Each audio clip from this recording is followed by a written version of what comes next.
আচ্ছা, কেমন হবে যদি ভবিষ্যতের যুদ্ধক্ষেত্রে মানুষের বদলে যুদ্ধ করে রোবট, যেখানে মানুষের রক্ত ঝরবে না কিন্তু ধ্বংসযজ্ঞ চলবে আগের মতোই? যা একসময় ছিল সায়েন্স ফিকশন সিনেমার গল্প, আজ তা বাস্তবে রূপ নিয়েছে। আর এই বাস্তবতার দৌড়ে সবচেয়ে এগিয়ে থাকা দেশগুলোর মধ্যে একটি হল রাশিয়া। আমাদের চ্যানেলের আরও একটি নতুন এপিসোডে আপনাদের স্বাগত। আজ আমরা প্রবেশ করব রাশিয়ার গোপন ল্যাবে তৈরি হওয়া কিছু অত্যাধুনিক এবং ভয়ঙ্কর সামরিক রোবটের জগতে। এই যন্ত্রমানবগুলো শুধু অস্ত্র বহনই করে না, নিজেরা সিদ্ধান্ত নিতে পারে, গুলি চালাতে পারে, এমনকি যুদ্ধক্ষেত্রের পুরো চিত্রটাই বদলে দেওয়ার ক্ষমতা রাখে। তাহলে আর দেরি কেন? চলুন দেখে নেওয়া যাক রাশিয়ার এই যান্ত্রিক সৈন্যদের। ফেডোর, মানুষের মতো এক যন্ত্রমানব। আমাদের তালিকার প্রথমেই রয়েছে ফেডোর। এর পুরো নাম হল final experimental demonstration object research. নামটা শুনে কঠিন মনে হলেও এর কাজগুলো আরও অবাক করার মতো। ফেডোরকে মূলত তৈরি করা হয়েছিল মহাকাশে নভোচারীদের সাহায্য করার জন্য এবং পৃথিবীতে ভূমিকম্প বা ভবন ধসের মতো ভয়ঙ্কর বিপদ থেকে মানুষকে উদ্ধার করার জন্য। ফেডোরের উচ্চতা প্রায় 6 ফুট এবং ওজন 106 কেজির মতো। এটি মানুষের মতোই হাঁটতে পারে, গাড়ি চালাতে পারে, এমনকি ড্রিল মেশিনের মতো বিভিন্ন যন্ত্রপাতিও ব্যবহার করতে পারে। কিন্তু ফেডোরের যে ক্ষমতাটি সারা বিশ্বে আলোড়ন সৃষ্টি করেছিল তা হল এর 2 হাতে পিস্তল চালানোর দক্ষতা। ভাবুন একবার, একজন দক্ষ শুটারের মতোই এই রোবটটি 2 হাতে 2টি পিস্তল নিয়ে নিখুঁতভাবে লক্ষ্যভেদ করতে পারে। এই দৃশ্যটি প্রকাশ পাওয়ার পরেই নড়ে চড়ে বসে পশ্চিমা বিশ্ব। যেই রোবটকে বানানো হয়েছিল উদ্ধার কার্যের জন্য, তার হাতে অস্ত্র দেখে অনেকেই প্রশ্ন তোলেন রাশিয়ার আসল উদ্দেশ্য নিয়ে। এর ফলস্বরূপ আমেরিকা সহ অনেক ইউরোপীয় দেশ ফেডোরের জন্য প্রয়োজনীয় যন্ত্রাংশ যেমন উন্নত মানের গিয়ার, সেন্সর, ক্যামেরা এবং কম্পিউটার সরবরাহ করা বন্ধ করে দেয়। তাদের ভয় ছিল এই প্রযুক্তি সামরিক কাজে ব্যবহৃত হলে তা বিপজ্জনক হয়ে উঠতে পারে। কিন্তু নিষেধাজ্ঞার ফলে রাশিয়ার এই প্রজেক্ট থেমে যায়নি, বরং রুশ বিজ্ঞানীরা এখন সম্পূর্ণ দেশীয় প্রযুক্তির উপর নির্ভর করে ফেডোরকে আরও উন্নত করে তুলছেন। কে জানে, হয়তো একদিন মহাকাশে বা বিপদের মুহূর্তে মানুষের সবচেয়ে বড় বন্ধু হয়ে উঠবে এই যন্ত্রমানব, অথবা হয়ে উঠবে যুদ্ধক্ষেত্রের এক নীরব সৈনিক। রোবট সেনা কুকুর। এবার যা দেখতে চলেছেন তা হয়তো আপনাকে আরও অবাক করবে। এটি একটি রোবট কুকুর, কিন্তু সাধারণ পোষ্য নয়। এর পিঠে বাঁধা রয়েছে একটি শক্তিশালী গ্রেনেড লঞ্চার। মস্কোতে আর্মি 2022 অস্ত্র প্রদর্শনীতে এই রোবটটিকে প্রথমবার সামনে আনা হয়। রাশিয়ান কোম্পানি ইনট্যাক্ট মেশিন এটিকে তৈরি করেছে। নির্মাতাদের মতে এই যান্ত্রিক কুকুর শুধু অস্ত্র বহনই করে না, এটি নির্ভুলভাবে গুলি চালাতে পারে, দুর্গম পাহাড়ি রাস্তায় টহল দিতে পারে এবং যুদ্ধক্ষেত্রে সৈন্যদের জন্য প্রয়োজনীয় জিনিসপত্র পৌঁছে দিতে পারে। শুধু তাই নয়, বেসামরিক কাজেও এর ভূমিকা অপরিসীম।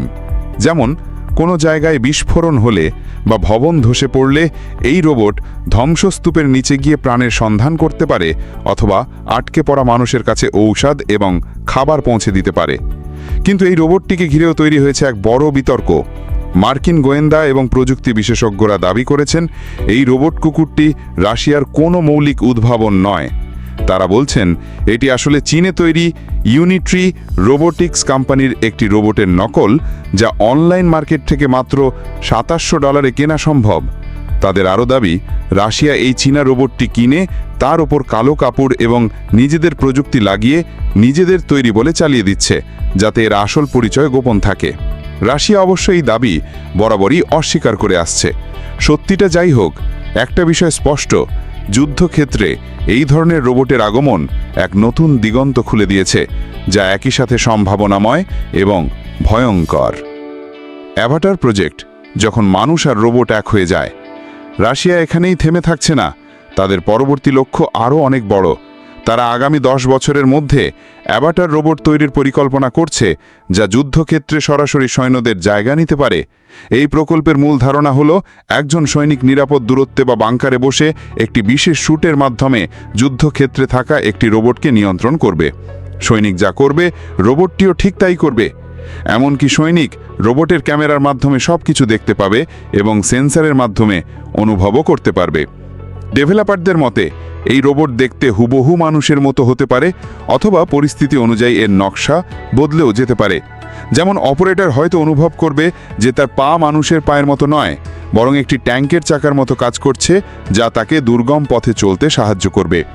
এই অ্যাভাটার রোবটের লক্ষ্য হল মানুষের মতোই বুদ্ধিমান এবং কার্যকরী একটি মেশিন তৈরি করা, যা স্বাধীনভাবে শত্রুর মোকাবেলা করতে পারবে, আহতদের প্রাথমিক চিকিৎসা দিতে পারবে এবং যে কোনো পরিস্থিতিতে মানুষের পরিকাঠামো ব্যবহার করতে পারবে।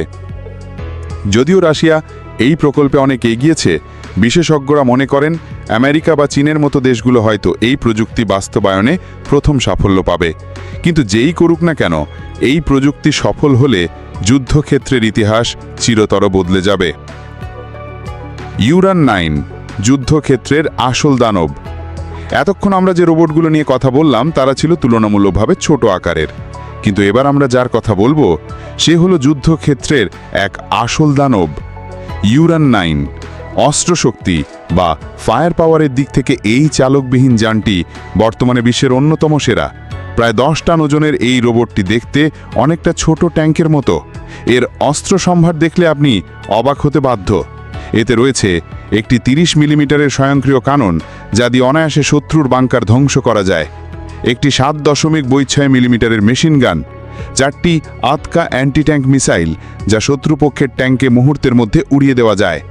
প্রয়োজনে এতে বিমান বিধ্বংসী ইগলা মিসাইলও লাগানো যায়, এবং এর পিছনে রয়েছে 6টি স্মেল রকেট ফ্লেমথ্রোয়ার, যা শত্রুদের জন্য এক কথায় সাক্ষাৎ জম। সবচেয়ে গুরুত্বপূর্ণ বিষয় হল ইউরান 9 কোনো পরীক্ষামূলক প্রজেক্ট নয়, এটিকে ইতিমধ্যেই সিরিয়ার মতো বাস্তব যুদ্ধক্ষেত্রে পরীক্ষা করা হয়েছে।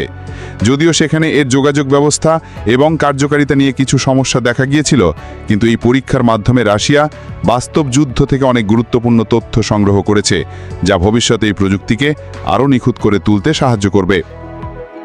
রাশিয়ার রোবোটিক সেনাবাহিনীতে আরও অনেক সদস্য রয়েছে, যেমন সারাতনিক। এটি একটি 7 টনের সাজোয়া ব্যান জাহান, যা টহলধারী, মাইন শনাক্তকরণ এবং নিষ্ক্রিয়করণের কাজ করে। এর গতি ঘন্টায় প্রায় 40 কিলোমিটার এবং এটি দূর থেকে 10 কিলোমিটার পর্যন্ত নিয়ন্ত্রণ করা যায়। আরেকটি হলো নেরেক্তা। এটি কোনো একক রোবট নয়, বরং এটি একটি রোবটের দল, যা একজন মাত্র অপারেটর একটি কমান্ড পোস্ট থেকে নিয়ন্ত্রণ করতে পারে। যুদ্ধক্ষেত্রে একটি বোতাম টিপেই এই রোবটগুলোকে নির্দিষ্ট লক্ষ্যে পাঠানো যায়। আমাদের তালিকার আরেকটি গুরুত্বপূর্ণ সদস্য হলো মার্কার। এই ছোট ট্র্যাক্ট রোবটটি টিনাম 1000 কিলোমিটার পর্যন্ত ভ্রমণ করতে পারে। এটি যুদ্ধক্ষেত্রে সৈন্যদের জন্য অস্ত্র এবং রসদ পৌঁছে দিতে পারে, আবার আহতদের উদ্ধার করে ফিরিয়েও আনতে পারে। এর একটি বিশেষ ক্ষমতা হলো এটি স্বয়ংক্রিয়ভাবে কার্গো লোড এবং আনলোড করতে পারে। তাহলে বন্ধুরা, আপনারা দেখলেন রাশিয়ার রোবোটিক প্রযুক্তির এক ঝলক। ফিডোরের মতো মানবীয় রোবট থেকে শুরু করে ইউরান 9-এর মতো ভয়ঙ্কর যুদ্ধযন্ত্র। রাশিয়া প্রমাণ করে দিয়েছে যে ভবিষ্যতের যুদ্ধক্ষেত্র হবে প্রযুক্তি ও কৃত্রিম বুদ্ধিমত্তার। একদিকে এই প্রযুক্তিগুলো যুদ্ধক্ষেত্রে মানুষের জীবন বাঁচানোর সম্ভাবনা তৈরি করছে, অন্যদিকে এগুলোই আবার আরও ভয়াবহ এবং সহজ ধ্বংসের কারণ হয়ে থাকতে পারে। আপনারা কি ভাবছেন, এই যন্ত্রমানবদের হাতে যুদ্ধের নিয়ন্ত্রণ তুলে দেওয়া কি মানবজাতির জন্য নিরাপদ হবে, নাকি এটাই হতে চলেছে আমাদের সবচেয়ে বড় ভুল? আপনার মূল্যবান মতামত আমাদের অবশ্যই কমেন্ট বক্সে জানান। ভিডিওটি যদি আপনাদের ভালো লেগে থাকে তাহলে অবশ্যই একটি লাইক দিন, বন্ধুদের সাথে শেয়ার করুন এবং এই ধরনের আরও রোমাঞ্চকর তথ্যমূলক ভিডিও দেখার জন্য আমাদের চ্যানেলটি সাবস্ক্রাইব করতে ভুলবেন না। দেখা হবে পরের ভিডিওতে, ততক্ষণ পর্যন্ত ভালো থাকবেন।